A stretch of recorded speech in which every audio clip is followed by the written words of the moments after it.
Hi guys, welcome to your channel in rational English classes. आपका स्वागत है rational English classes में। प्यारे बच्चों, आज हम लोग पढ़ेंगे टाइम एंड टेंस के बारे में। इसके पहले हम लोग टाइम एंड टेंस किसे कहते हैं, इसका प्रयोग कैसे किया जाता है, इसके बारे में हम लोग पढ़ चुके हैं। आज हम लोग कुछ इंपॉर्टेंट कंसेप्ट्स के बारे में पढ़ेंगे। यदि आप इंटरमीडिएट की इंग्लिश की एग्जाम की तैयारी कर रहे हैं तो ये वीडियो आपके लिए बहुत जरूरी है। आप वीडियो को अंत तक देखिए तथा चैनल को लाइक और सब्सक्राइब कर दीजिए। चले हम लोग शुरू करते हैं, उसका क्या इंपॉर्टेंट कंसेप्ट्स है। तो कुछ कंसेप्ट्स के बारे में पढ़ेंगे। पहला कंसेप्ट ये है सिंस तथा फॉर का प्रयोग। SINCE और फॉर का प्रयोग याद रखिएगा। सिंस तथा फॉर का प्रयोग जब से के अर्थ में होता है और यह प्रीपोजिशन के रूप में होता है और से के अर्थ में होता है, तो इसका प्रयोग प्रेजेंट परफेक्ट कंटिन्यूअस टेंस में या कभी कभी प्रेजेंट परफेक्ट टेंस में किया जाता है। सिंस का प्रयोग पॉइंट ऑफ टाइम को बताने के लिए किया जाता है। पॉइंट ऑफ टाइम अर्थात निश्चित समय को बताने के लिए किया जाता है। जैसे सिंस मॉर्निंग, सिंस 5 o'clock, यानी ये निश्चित समय है। 5 o'clock। सिंस मंडे, सिंस 2028, ये इत्यादि।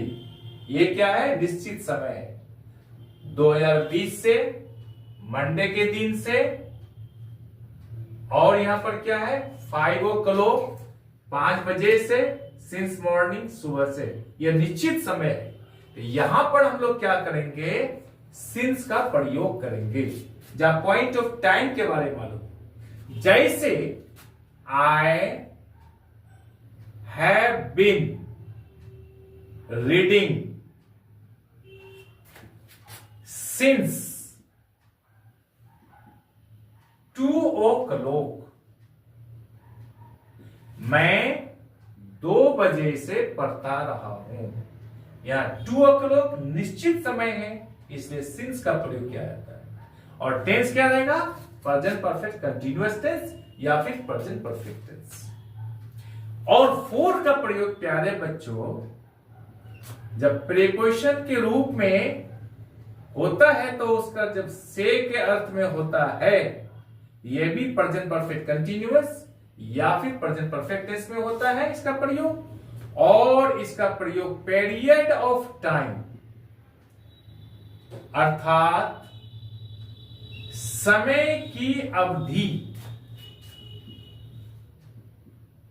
को बताने के लिए किया जाता है। समय की अवधि यानी जहां निश्चित समय नहीं हो, समय के अवधि को, मुद्दत को, पीरियड को बताने के लिए किया जाता है।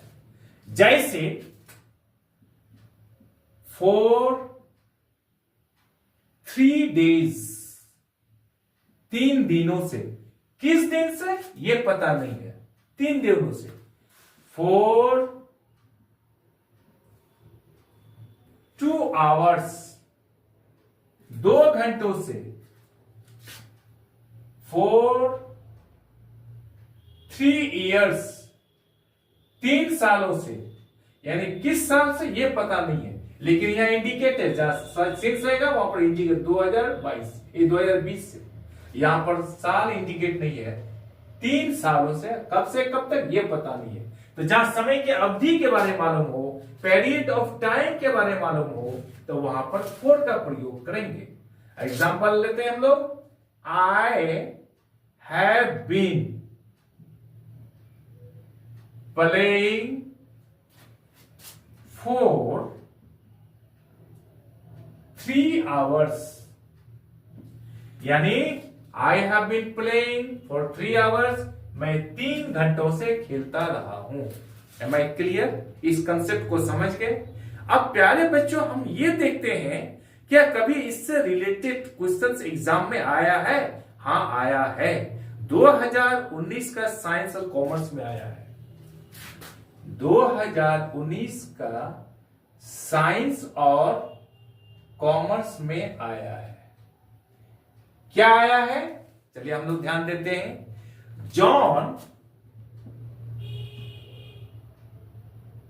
खाली जगह, जॉन के बाद खाली जगह, इन hospital for 2 weeks, in hospital for, in hospital for 2 weeks.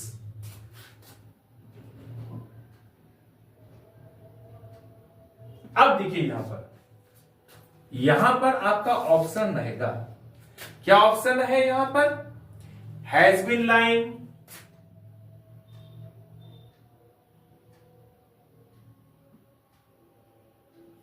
Is lying, was lying, समझ रहे हैं? lies भी रह सकता है। 1 2 3 4, has been lying, is lying, was lying, lies, ये 4 ऑप्शन रहेगा, इसमें से आपको चुनना है। तो हम जानते हैं जहां since तथा for का प्रयोग हो वो sentence present perfect continuous tense या फिर प्रेजेंट परफेक्ट टेंस में होगा। तो यहां हम देखते हैं यह has been lying present perfect tense में यह सूट करता है। तो John has been lying in hospital for 2 weeks, यानी जॉन 2 सप्ताह से हॉस्पिटल में लिटा हुआ है। ये 2019 का साइंस और कॉमर्स में आया है। 1 नंबर आपको मिल गया प्यारे बच्चों। इस कंसेप्ट को समझ लीजिए, बहुत इंपॉर्टेंट है। और कभी आया है? हाँ आया है। कब आया है? कि 2018 का साइंस और कॉमर्स में आया है। 2018 का, 2018 का साइंस और कॉमर्स में आया है। क्या आया है क्वेश्चन? आई डैश हियर, समझ गए? सिंस मॉर्निंग, यहां सिंस का प्रयोग किया गया, फॉर का प्रयोग किया गया था। सिंस मॉर्निंग, यहां क्या दिया ऑप्शन? ध्यान से देखिएगा आप लोग, एकदम इधर उधर नहीं देखिए आप लोग। वो एम वेटिंग,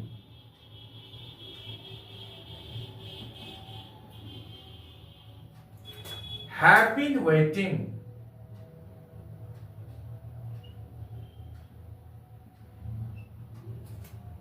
समझ रहे हैं? Have been waiting, had been waiting, will be waiting.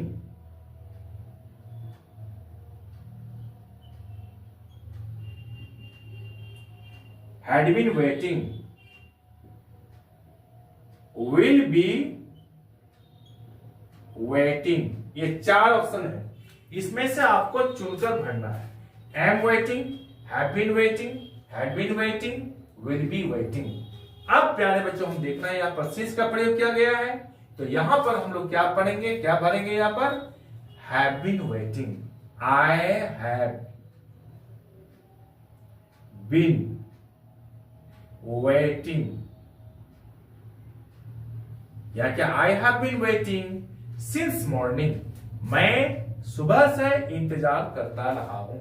यहां पर आपको 1 नंबर मिल गया, समझ गए?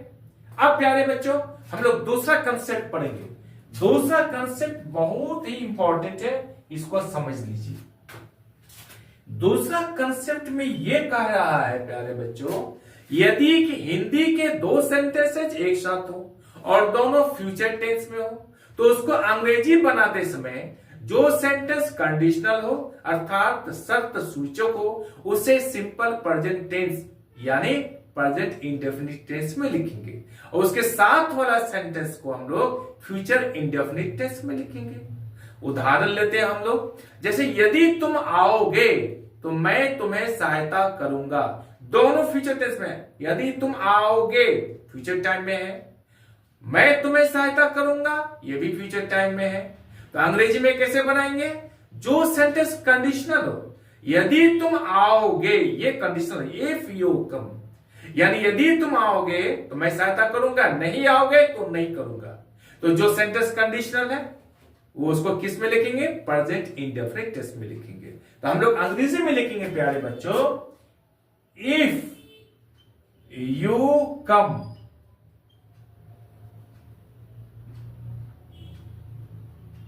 If you come I shell help you. देखिए, यदि तुम आओगे तो यहां पर कंडीशनल है, यदि तुम आओगे तो वो क्या होगा? सिंपल प्रेजेंट टेंस में, अर्थात प्रेजेंट इंडेफिनिट में। प्रेजेंट इंडेफिनिट टेंस का नियम क्या है? सब्जेक्ट प्लस वर्ब 1 या वर्ब 5 या यू के साथ वर्ब 1 आएगा। इफ यू कम, यदि तुम आओगे, हिंदी में अर्थ होता है, लेकिन लिखा जाएगा प्रेजेंट इंडेफिनिट में इसको, क्योंकि ये कंडीशनल है। और उसके साथ वाला सेंटेंस को future indefinite, I shell help you, मैं तुम्हें मदद करूंगा, सहायता करूंगा। याद रखिएगा प्यारे बच्चों, यदि यहां पर इफ शुरू में रहे तो यहां पर कोमा लगेगा, इसका अर्थ होता है तो। किंतु यदि इफ का प्रयोग बीच में हो तो क्या होगा? यहां कोमा का प्रयोग नहीं होगा। समझ गए? तो इफ यू कम, यदि तुम आओगे, आई शैल हेल्प यू, तो मैं तुम्हें सहायता करूंगा। क्लियर? और देखिए, संयोग से देखिए, यही सेंटेंस 2021 का आर्ट्स में आया है, 2021 का आर्ट्स में आया है। यहां पर सेंटेंस क्या है? ऑप्शन रहेगा आपको, कम, कैन, विल कम, कमिंग। इसमें से आपको चुनकर भरना है, तो हम लोग क्या भरे? कम। इफ यू कम, यदि तुम आओगे, आई शैल हेल्प यू, तो मैं तुम्हें सहायता करूंगा। स्पष्ट? क्लियर? और ये संयोग देखिए 2021 में आया है, और इससे रिलेटेड 2023 का साइंस और कॉमर्स में भी आया है। क्या आया है? We shall get it, we shall get wet. देखिए यहां, we shall get wet, WET, get wet, हम लोग भीग जाएंगे। इफ इट, खाली जगह, फुल स्टॉप। यहां क्या होगा? रेनिंग होगा, ऑप्शन में RAINING, रेनिंग होगा, रेन होगा, रेंस होगा, रेन होगा। ये 4 ऑप्शन है, रेन, रेंस, रेन, रेनिंग। इस 4 ऑप्शन में से आपको चुनना है। तो हम लोग देखते हैं, जो सेंटेंस कंडीशनल है वो प्रेजेंट इंडेफिनिट में होगा, साथ वाला सेंटेंस फ्यूचर इंडेफिनिट में होगा। तो यहां पर हम लोग देखते हैं, वी शैल गेट वेट, हम लोग भीग जाएंगे। इफ इट, या कंडीशनल सेंटेंस इफ इट, यहां क्या होगा? रेन्स, प्रेजेंट इंडेफिनिट में इट के साथ वर्ब 5 होगा। इफ इट रेन्स, यदि वर्षा होगी तो हम लोग भीग जाएंगे। यहां पर इफ का प्रयोग बीच में किया गया, इसलिए कॉमा का प्रयोग नहीं होगा। क्लियर? इसमें आपको प्यारे बच्चों 1 नंबर मिल गया। कंसेप्ट क्लियर हो गया पूरा। अब इसको अगर स्क्रीनशॉट करना चाहते तो कर लीजिए। बहुत इंपॉर्टेंट पॉइंट है ये, इससे रिलेटेड क्वेश्चंस आया भी है। समझ गए? तो we shall get wet if it rains, ये कब आया है? 2023 का साइंस और कॉमर्स में आया है। 2023 का साइंस और कॉमर्स में आया है। ये बहुत इंपॉर्टेंट है प्यारे बच्चों। अब हम लोग तीसरा कंसेप्ट लेते हैं, जो बहुत ही इंपॉर्टेंट है। तीसरा कंसेप्ट क्या है? यदि किसी सेंटेंस में today, this morning, this evening, for an hour, recently इत्यादि का प्रयोग हो तो उसे हम लोग प्रेजेंट परफेक्ट टेंस या फिर सिंपल पास्ट टेंस में से दोनों में से किसी में भी लिख सकते हैं। थर्ड कंसेप्ट आप समझ लीजिए। यदि किसी सेंटेंस में today, this morning, this evening, for an hour, recently का अर्थ होता है हाल ही में, इत्यादि में से कोई भी हो तो उसको हम किस में लिख सकते हैं? प्रेजेंट परफेक्ट टेंस या फिर पास्ट इंडेफिनिट टेंस, दोनों में से किसी में भी लिख सकते हैं, दोनों सही है। जैसे हम लोग बोल देते हैं टुडे, दिस मॉर्निंग,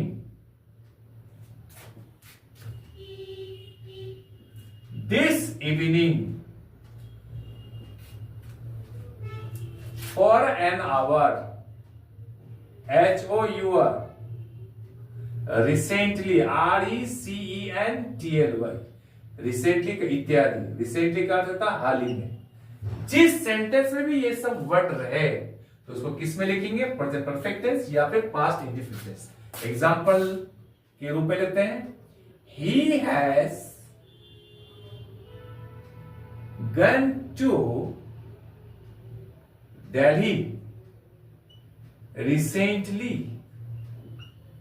दूसरा एग्जांपल लेते हैं हम लोग, he went to Delhi recently. दोनों सही है प्यारे बच्चों, दोनों टेंस में लिख सकते हैं। समझ गए प्यारे बच्चों? तीनों कॉन्सेप्ट्स आप समझ गए होंगे। आज हम लोग यहीं तक रखते हैं। आई एम श्योर कि वीडियो आपको अच्छी लगी होगी। आप चैनल को लाइक और सब्सक्राइब कर दीजिए तथा बगल वाले बेल आइकन को दबा दीजिए, जिससे कि हर आने वाला वीडियोस का नोटिफिकेशन आपको मिलता रहे। बाय।